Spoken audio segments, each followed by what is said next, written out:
So I'm Louise White Law, lovely to be here today. I'm the client partner for Australia and New Zealand for LHH, and I work with our business and customers to bring solutions to support internal talent needs. I'd like to thank Rita and Tara for joining us today. Really appreciate your time on International Women's Day and really interested to hear some of your insights. So with that, I'll hand over to Rita. Hi everyone, my name's Rita Slogrove. I work for Fletcher Building for the Australian division, and I'm the Learning and OD manager there. We're in manufacturing, construction and building products, so gender growth in both representation and female leadership is a key strategic initiative for us, so pretty close to our hearts, this topic. Thanks, Rita. Hi, everyone. I'm Tara Nguyen. First and foremost, I'd like to share that I am a mother and curator of a life for a family of 2 teenagers who drive me crazy every day. I'm a Vietnamese refugee, a younger sister of 2, the daughter of 2 aging parents, and these are some of my intersectional experiences that make me who I am. From a career perspective, I think you would have read through my bio. I've had a lovely, rewarding career in corporate recruitment and HR, but that was definitely after a few failed career attempts to try and do other things when I was trying to work out what I wanted to be when I grew up. And currently, after a long time as being an expert, I'm a bit of a novice myself in this new world of the gig economy and a budding entrepreneur. So I'm being my own boss in consulting, and my work really centres around helping people get the most out of their careers, but also organisations to get the most out of their talent through their inclusion strategies. Amazing, thank you. Okay, so we're going to kick off with a poll to start with. Just wait for that to pop up. So in your organisation, is gender diversity and female career development a key part of your talent strategy? So let's give everybody about 20 seconds to cast your vote and then we'll see the outcome.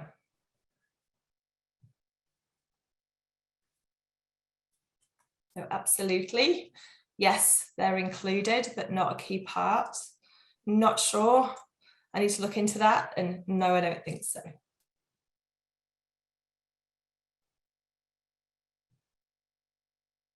Okay, well, that's awesome to see so many of you on the call have it as part of your strategy. Really great to see 39% of, pretty sure it's a key part, and 41% have it as certainly as part of the strategy. So hopefully, as you're all on the call today, a lot of this you'll be kind of living and breathing, but hopefully we can also share some kind of nuggets and insights.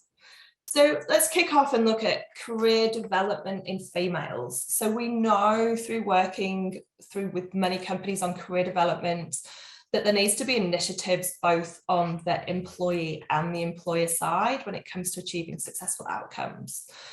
And so from an employee perspective, we saw through our LHH Elevating Women research that there's certain mindsets and behaviours that females adopt that can really help or hinder their career development, the success in career development. So I'd like to ask a question of Tara initially. Tara, what have you observed both in your career from a personal perspective, but also as a leader in HR?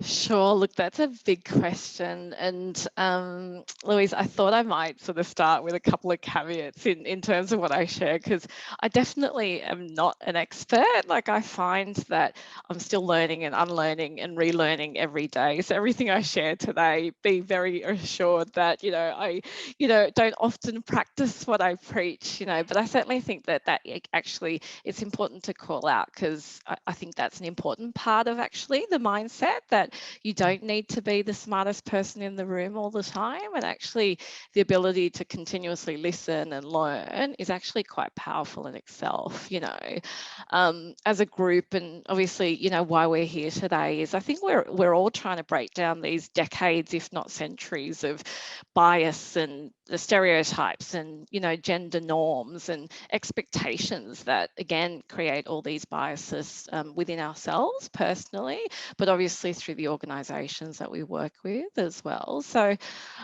if I had to be sort of really focused on the personal side as an employee, I think through my experience, unfortunately, you've got to do the work yourself, you know, and I think that's fundamental. Take the initiative, drive your career like a long-term plan that's agile in a way, you know, because genuinely, unfortunately, no one will understand what you need from a career development perspective any more than, you know, you do. And unfortunately, no one will care as much as you do as well. So you've really genuinely got to prioritise and be unapologetic about prioritising your development. And look, you know, little things I think from a mindset perspective is get to know yourself, what your strengths are, and find comfort in that, you know, in that sweet spot, so to speak, that you know is yours, but equally make sure that you're comfortable with getting uncomfortable as well, because that's that learning edge is where you're going to really truly develop and grow, right? I think the other two things that I would call out that are really important, I think, from a mindset perspective is really build a trusted network of supporters that, you know, you encourage to challenge you, and equally have some self-compassion, because we are our worst enemies. And I often have said to teams who've reported to me, you'll do more harm believing you're crap at something than being crap at it in the first place. So, you know, just make sure that you really back yourself, you know. Look, I think we will talk about organisational strategies, but for me, if you can anchor yourself on driving your own career development, all the stuff that organisations need to do to provide the right tools is just then a bonus on top, in my mind. Yeah, it's such a valid point you make, especially that owning your career development. And I think a lot of people will sit back and wait for employers to do that. And, you know, if you're not clear, and you know, you mentioned about not being apologetic, you know, I think people that are actually, you know, proud to say, you know, they do want to invest in their career, and they are going to be proactive, and they're quite happy to share those goals with not only their kind of leaders, but, you know, other advocates around them. It's such a key kind of element to kind of. Oh, it's so true. And I actually find that women tend to either take a passenger seat or worse still a back seat, you know. And actually we shouldn't be asking for permission for prioritising our career development. And equally, I think, you know, we should be celebrating when we see it in others and support it, you know, across our peers as well. Yeah. And you mentioned obviously that kind of you know, that kind of, we often hold ourselves back with that self-belief. And I think it's really important for employers to be really cognizant of some of the kind of hindering mindsets, you know, particularly around those self-limiting beliefs and, you know, imposter syndrome. You know, we've certainly seen in our research that companies that have done well in advancing females have really taken note of those and then provided development for women that really look to kind of change and alter some of those kind of mindsets and behaviours. Rita, what initiatives have you seen at Fletcher and also kind of in yourself that have been successful around kind of developing women, and what have some of the learnings been?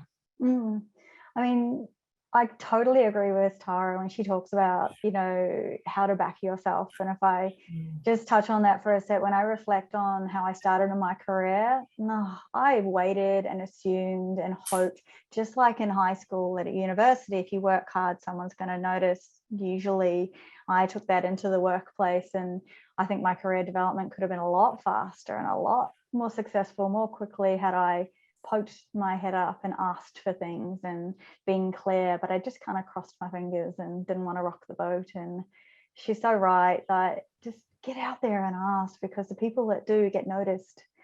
When we think about Fletcher's, for us, you know, we're shooting for 20% females and female representation. So, you know, we're in one of those typical male-dominated industries.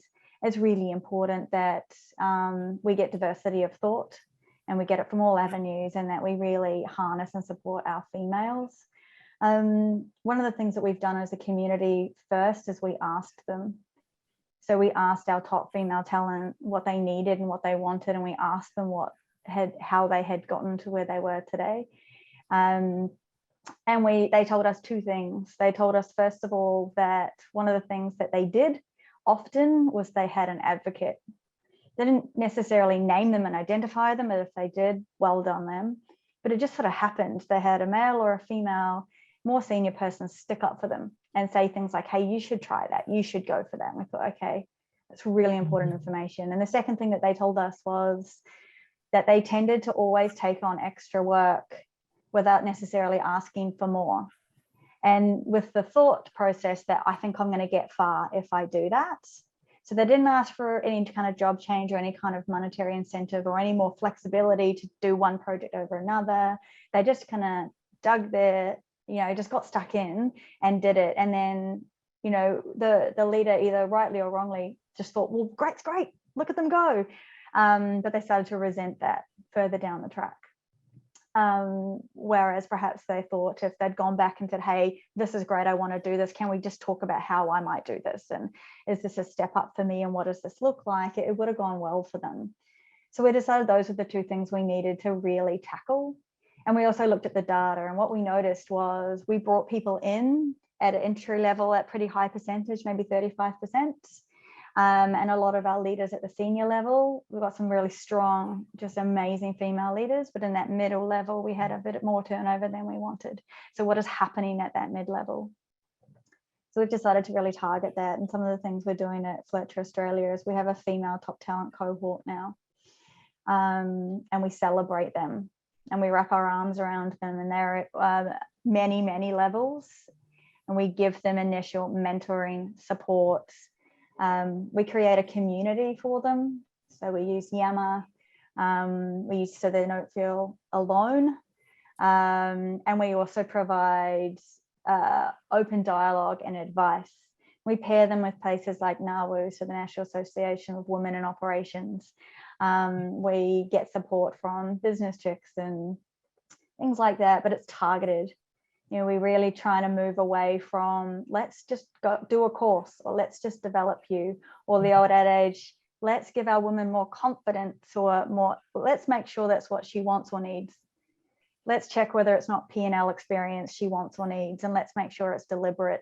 And so we're by no means experts in this area. We are starting, but that's where we've started. We looked at the data and we listened to our ladies and we heard them. And now we're implementing initiatives to really support and drive them, because it's arguably easier to get people in the door than it is to keep them, particularly in this market. So that's what we want to do. We don't want to have to keep buying senior female leaders in, or female or leaders in general. We want them to have grown and wanted to stay with us. Yeah, and I think I think most organizations would say the same about that drop off. It's always in those middle layers, and and it's often coinciding with women going off and having children and trying to juggle everything, and it's and that's when you'll get the largest dropout. And I think the fact that you're listening to your female cohort and not assuming what they need and asking them, I think you're right, it's just a continuously evolving journey, but it's great to hear that you're kind of listening, getting feedback, and then implementing kind of initiatives that are sustainable, not just kind of random acts of training. And we're testing everything and piloting. So it's really important as well. Sometimes we can get really involved in conversations that raise a lot of problems, and then we pause. Whereas actually we need to think of what could be done, how could it be done? And actually a lot of feedback we've received is we want to be heard as women, but also we don't want to stick out as women. We want to be heard as talent. Yeah. We don't necessarily want to be female talent or not female talent. We just want to be talent. Don't need a label. Yeah. So it's hearing that and hearing our audience and going, well, how will we work here? And when people feel they've had some ownership in there, and you're safe in a pilot, right? We're just evolving all the time, then we're making traction. Yeah. Rita, what I've loved that you shared is that there are almost those frameworks and support structures for advocacy, so it's not about fixing women, but it's actually about how do we provide the right structures and frameworks to enable women, empower women to deliver on their strengths or their inherent capabilities, so it is about, the structures around advocacy and support, as opposed to you need to be fixed, which I think is pretty important. 100%. And advocacy or a sponsor was present in 100% of the women we asked, 100%. And so how do we create those sponsorships, those advocates, but also how do we make that just the voice in your head saying, you should go for that. You should give it a crack. You have 2 out of 5 of those criteria. Well, better than none. Throw your hat in the ring. Yeah.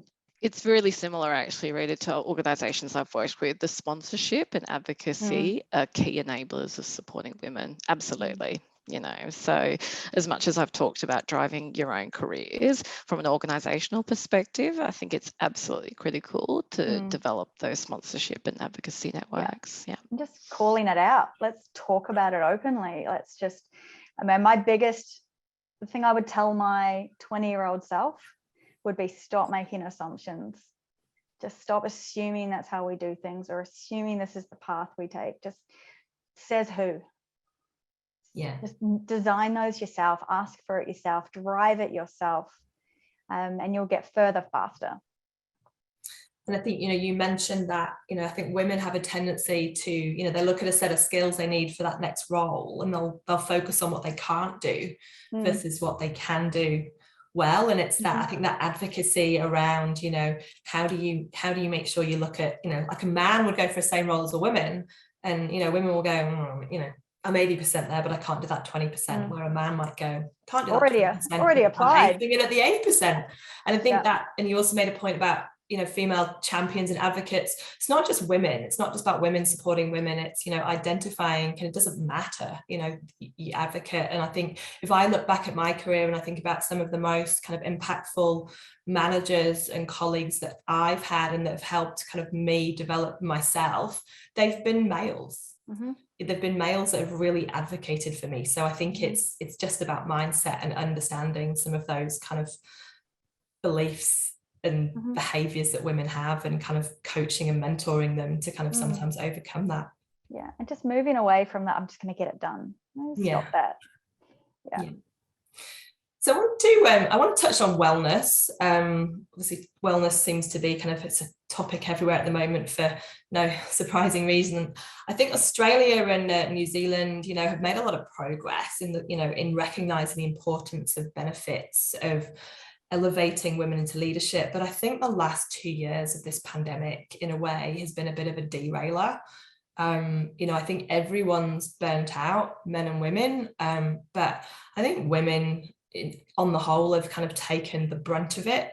You know, I've looked at, you know, McKinsey's like latest Women in Workforce report that they issue every year, and like last year's was now, I think 1 in 3 women kind of contemplating leaving the workforce, and it was 1 in 4, which is also high only 12 months prior. And I think back to kind of my personal experience, you know, when I was in the middle of homeschooling last year, like I certainly contemplated like that. It was probably, and I think you're both nodding, it was a huge challenge. So Tara, what do you think organisations can do to kind of, as a priority, to kind of address female wellness in, you know, in female leaders, just to ensure that they retain that much needed talent? Thanks, Louise. Gosh, this is definitely a bit of a passion of mine and project of mine. Look, I might start actually, you know, with a similar reflection as I had last time, in that I do think that there's an area where women can do much more from a self-care perspective. 2 years ago during COVID, I got into the practice of yoga. And for me, it was leave my phone and the world behind, you know, and most days it's me and the mat, and whatever I achieved during that hour, I knew I walked out a better person, you know. But it took me a long time to afford myself that luxury. You know, my kids were 10 and 12 before I thought I can do that and leave them at home without, you know, me needing to be there to look after them. But I think it's certainly a hard lesson that we all learn. And again, you know, it is something that we're going to learn and unlearn, but you shouldn't compromise what you need, because the age-old sort of, you know, put the oxygen mask on you is there for a reason, right? Because you can't be what, 100% for the people around you and the people that you love, and, need your support if you aren't 100% yourself. So definitely organisationally, I think collectively we've got to stop celebrating the idea that the more personal sacrifice you make, the more value that you're adding to an organisation. I think that's just the wrong culture to continue to drive in an organisation, and certainly the wrong sort of leadership as well. I think if you're a leader, what you should be saying is, actually, that's not how I got to where I am today. That's not what made me, achieve the career, ambitions that I achieved. Look, from an organisational perspective, I love that organisations are starting to take a multi-pronged approach and almost recognising that different people need different things, and they're starting to tailor whether or not it be leave programs or wellness programs that come in different shapes and forms. I like this continuation, I think, of acknowledgement that there are different barriers, with different people, so from a leave perspective, there's cultural leave and domestic violence leave and gender transition leave, miscarriage leave, I think these are all really legitimate reasons that people may need to take some time out, and it isn't just about taking leave. I think it's actually the normalization and the psychological safety that you create to saying to people, it's okay to look after yourself, and it doesn't mean that you are any less valuable to us by needing to take that time out. So I think they're some of the fundamental things that I'm really observing, which are nice that organizations are doing. But in addition to that, I just think it's actually the day-to-day rituals then, and then the actions and decisions that are then driven out of, that culture and that standpoint. Things like, don't schedule meetings before or after the working day, don't normalize sending emails at all hours of the night, don't pressure parents to prioritize work over parenting, redesigning roles to make sure that, it does actually fit with people's personal circumstances. And then don't punish people if they do actually, make those decisions that prioritize family over career. And, the one thing particularly in a hybrid world, make sure that there is less focus on visibility, in terms of promoting people and, making sure that, that talent is accessed, even when people, aren't necessarily as visible as others. So look, there's a lot there, but I just think organizations really do have to take this multi-pronged approach. They need to be relentless and unapologetic about breaking down those gender norms and expectations. So I know I've rabbited on. I told you I'm very passionate about it, but there's just so much that we can do, but we almost must do to break down those centuries of norms that we're all trying to sort of work around. Yeah. Rita, any insights from yourself? I totally agree. I think there's a couple of steps. I mean, it's around like where wellness and wellbeing is a key strategy initiative for Fletcher Building Australia, and we're about to start year 3, and we are by no means masters of this. We've just started to create momentum after 2 years, so it is a slow burn. There's a couple of things that are really important, is that we need to give permission to do it. We need to talk about it loudly. And if you're that person that thinks, well, I can't get it done, then you're right. And sometimes what it takes is for you to decide, and to decide that it is important to do. And, if you're that person who's really motivated by productivity, you will be more productive if you take the space. You will do better at your job. What made me start to do it, and this is my one key focus area for myself, is that I make mistakes when I'm stressed. And I don't like making mistakes. So I decide that this is important and that I will not multitask because I make mistakes. And as my team will know, even hurt myself in the kitchen last week because I was trying to multitask and I was tired. And so if you're not going to do it for your self-care, and that's because sometimes we're here for everybody else. We're here for our children. We're here for our family. Do it so that you can do better, and you can be better, and you can be more proud of the work you do, because that's why I do it. And I think, man, I'm just going to be more focused, and I'm going to be able to achieve more because I'm taking that time for myself. Pamela just mentioned in the chat as we were talking, and it's that, that piece around, wearing hats, and I think wearing so many hats is so normal now. And I almost remember when the term double hatting came up, it's like, whoa, double hatting, and now it's like everybody does it and it's multiple. It's 45 hats. We can't burn out. And I think that self-recognition that sometimes you need to actually put a hat down is really important. And Tara, if we go, sorry, no. If we move to and we go back 200 years, our brains are not designed for this. There's nothing in any research that says our brains and our bodies are designed to handle this much information. I think they say that we receive more inputs in 24 hours than our grandparents did in their lifetimes.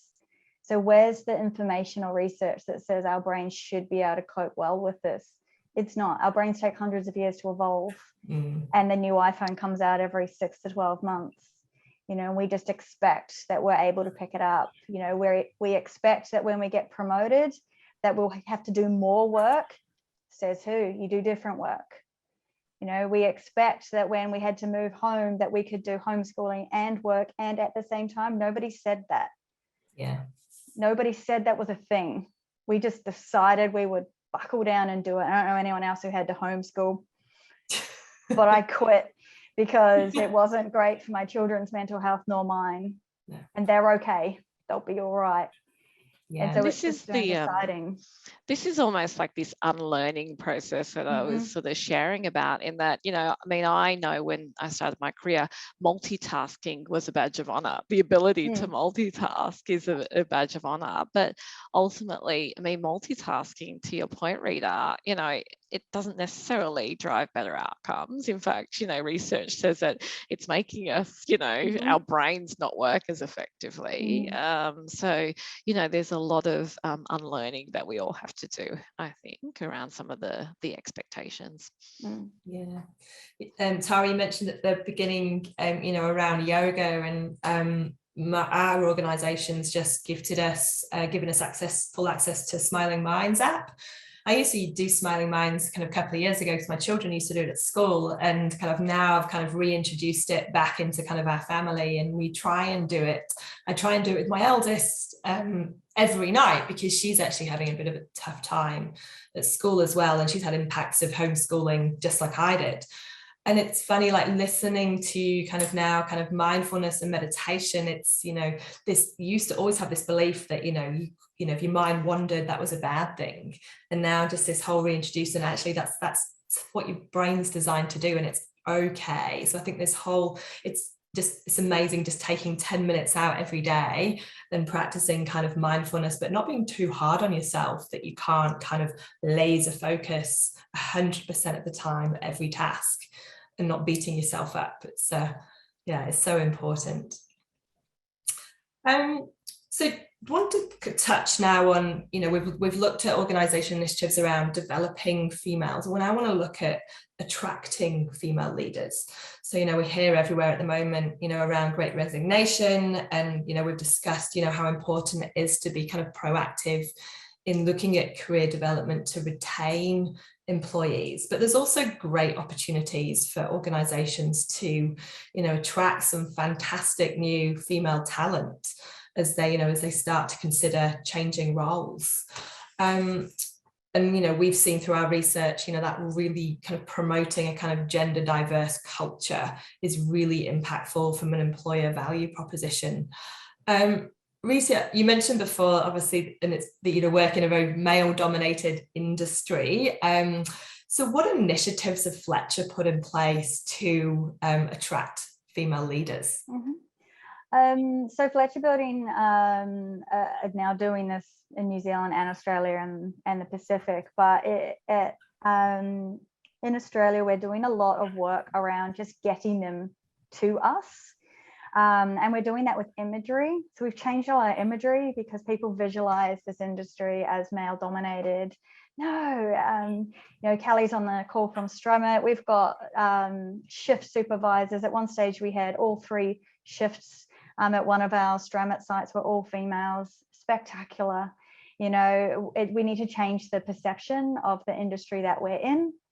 We're also writing writing ads and making calls and making sure that people know that we have flex options, that we are open to people bringing their whole selves to work. And even just last month, I've pulled some of the stats from our talent acquisition teams.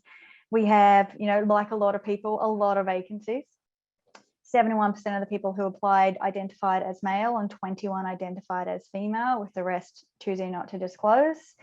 Of those 21% female, 71% male, 24% of our females were hired and offered roles, and 22 of the males.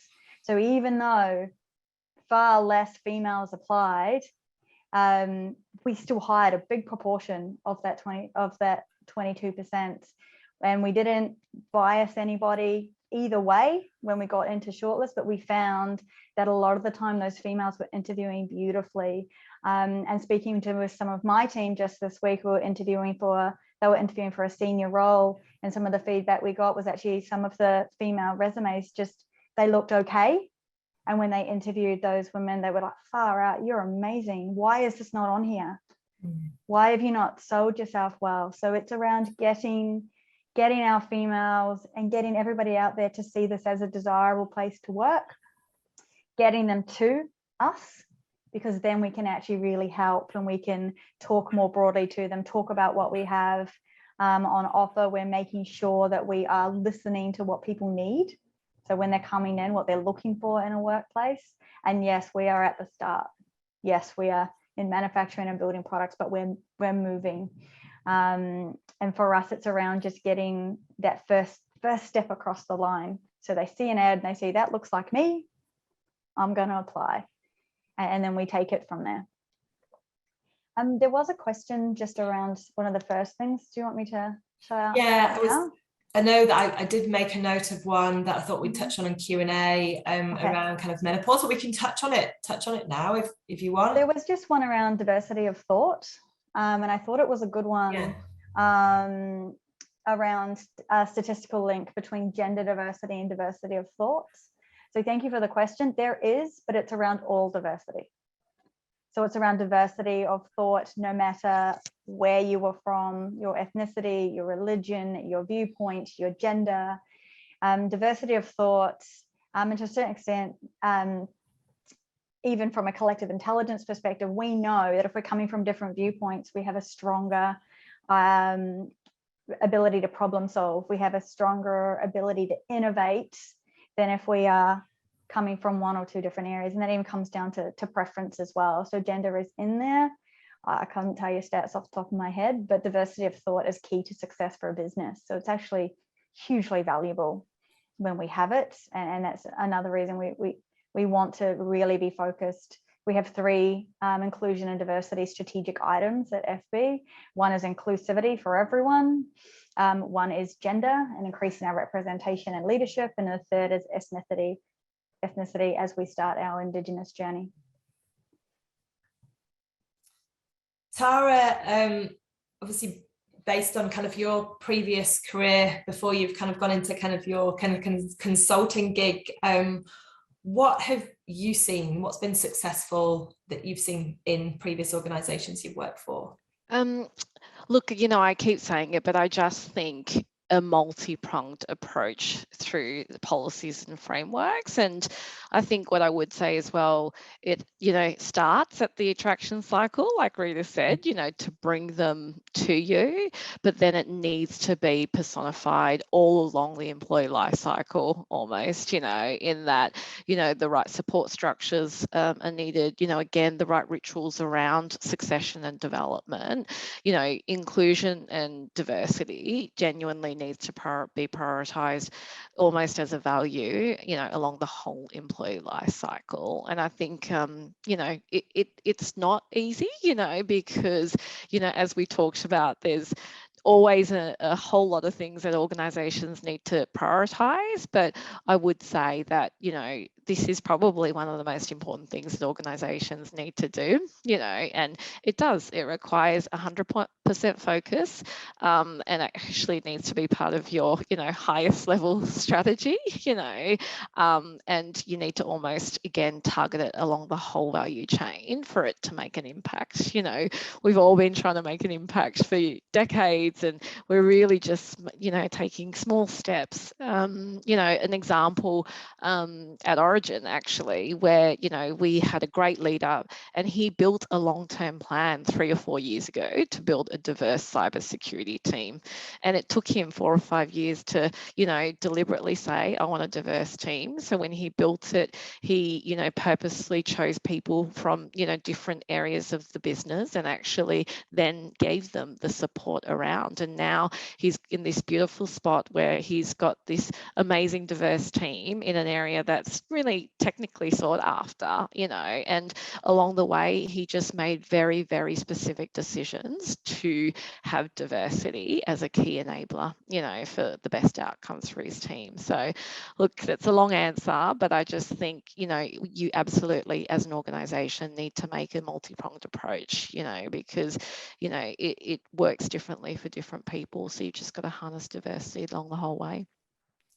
And you raised a really key point that it doesn't happen overnight. So, he went into this as a long-term plan, and it's, it's been a four-year journey for him, and it's not, and it doesn't end now, it continues to evolve. So it's, he's leading it from the top. I think, having that, you've got to have that support at the top for any of these kind of policies or practices and strategies to kind of filter down. And he's obviously kind of stuck with his kind of vision and, made that happen over like a long period of time. So I might just move on to a second poll, and this is looking at the kind of theme we have of International Women's Day this year of Break the Bias. So I want you to think about this in terms of breaking bias, in terms of what organisational initiative do you think is the most powerful when it comes to breaking the bias? So, I would say all of these are important, but which one for you is the most powerful? So flexible and family friendly workplace policies, inclusive hiring, promotion and succession practices, female learning, development and mentorship programs, identifying and developing female role models, or developing people and leader skills to manage diverse talent. So just give everybody about 20 seconds to have a think and cast their votes. And whilst we wait, Louise, I did see a comment there from Rachel around, I think the responsibility of unlearning and wellness really needs to be a 20-80 split between the individual and the systems, organisation and culture. If wellness as a concept isn't made time for in a structural way, and the onus consistently is personal responsibility, I don't think progress will be made. I completely agree with you, by the way, Rachel. I think that's actually the onus on organisations, whether or not it be wellness, whether or not it be through career development for women, and progression for women, the organisational structures and systems, that in place that need to be broken down. The ones that we need to really sort of target, allowing for time for wellness, allowing for time and making sure that when people take leave, they don't have this mountain of work that they're coming back to, as an example, making people feel right to prioritise, the care for themselves, I think, is the organisational structures that we need to tackle for sure.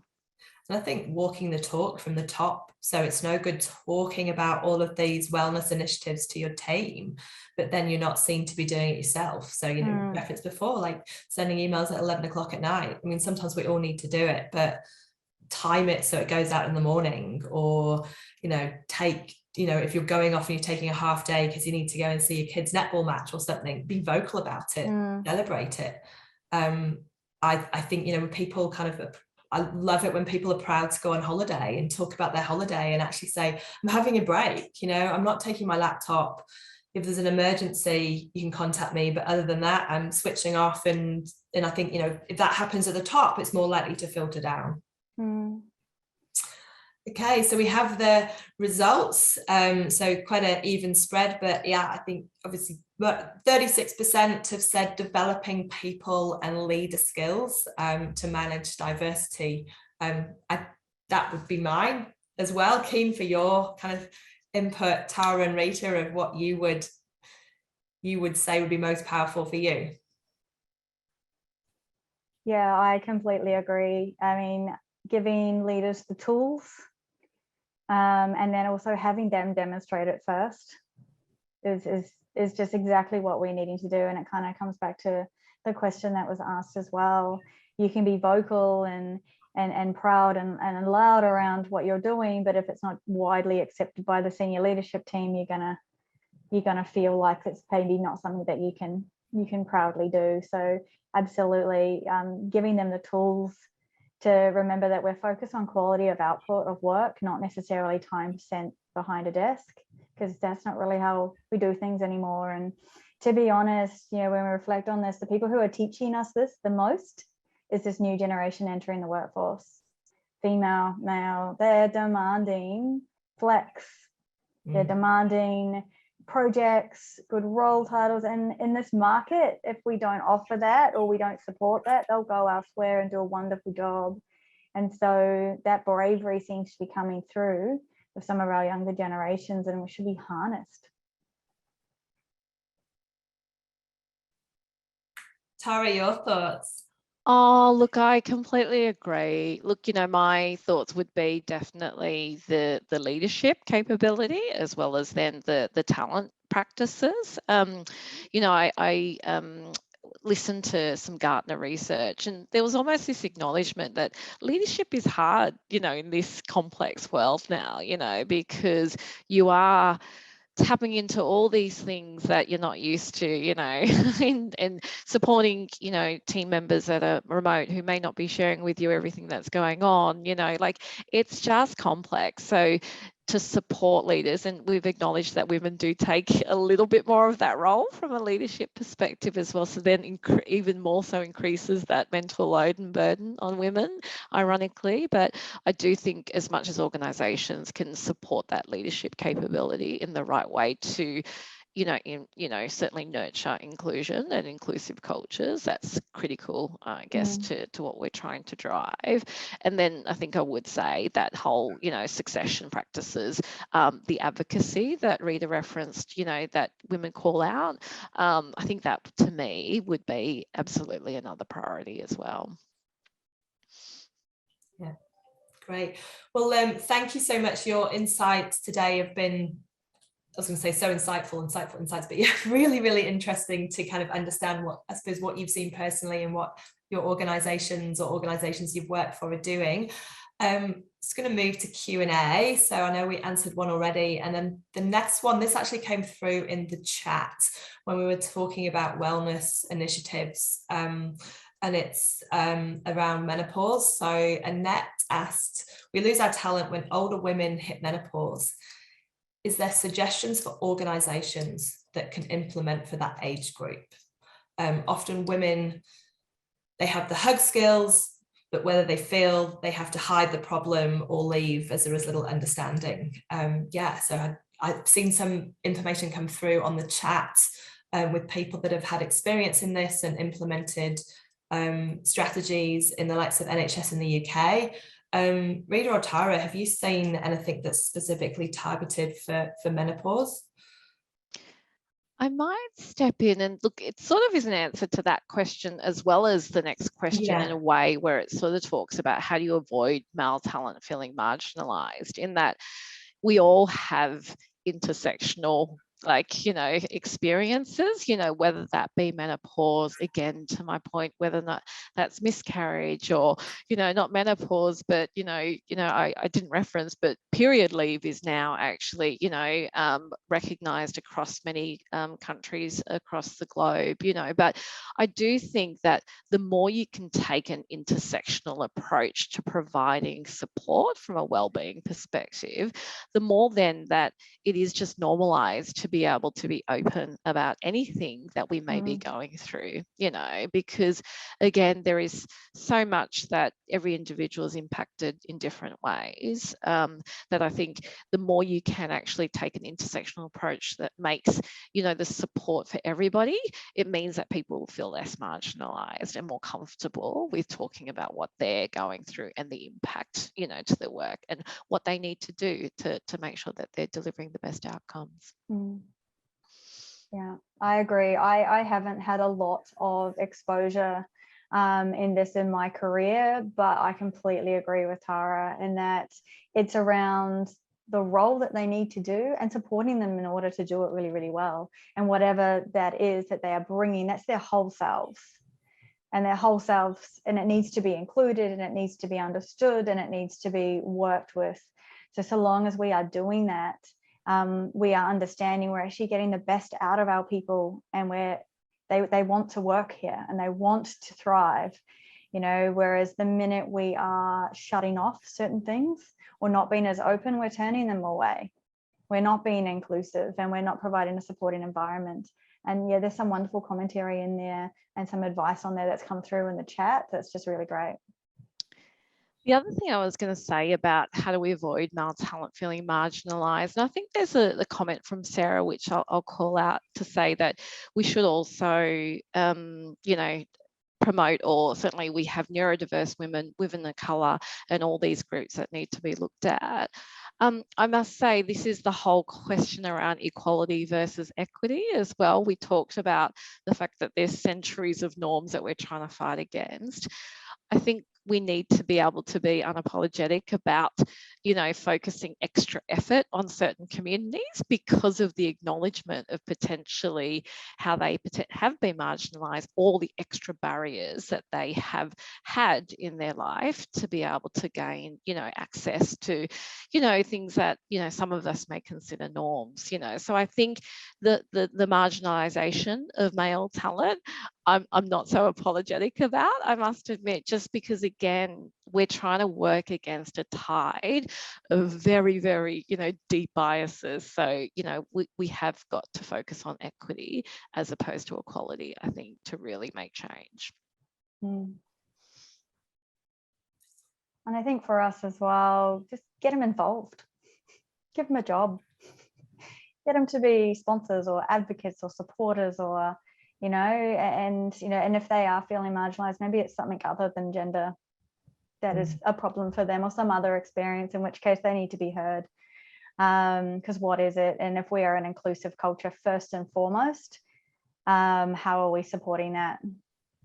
Yeah, and I think, you know, you referenced it before, Rita, that it shouldn't be about the person or their gender or their ethnicity. It should be about the role they're doing and have they got the skills. And, you know, hopefully, you know, we all are aiming for a kind of a gender diverse or a diverse and inclusive culture. And, you know, hopefully one day there won't be marginalization. I mean, I know I had a work colleague once who became the main carer after his baby was born. So he took the parental leave, and obviously the policies were there in place for him to do that. But he found when he kind of came back to work and tried to juggle a part-time role, there was not the same level of understanding for him going through it than some of the female colleagues that have been through it. So he felt quite isolated in that. And it's a shame, because at the same time, Tara, you're right, it's like women have had to face barriers all their lives and we need to break those down. But then suddenly when men are in those situations, it's tough because they don't have the same level of,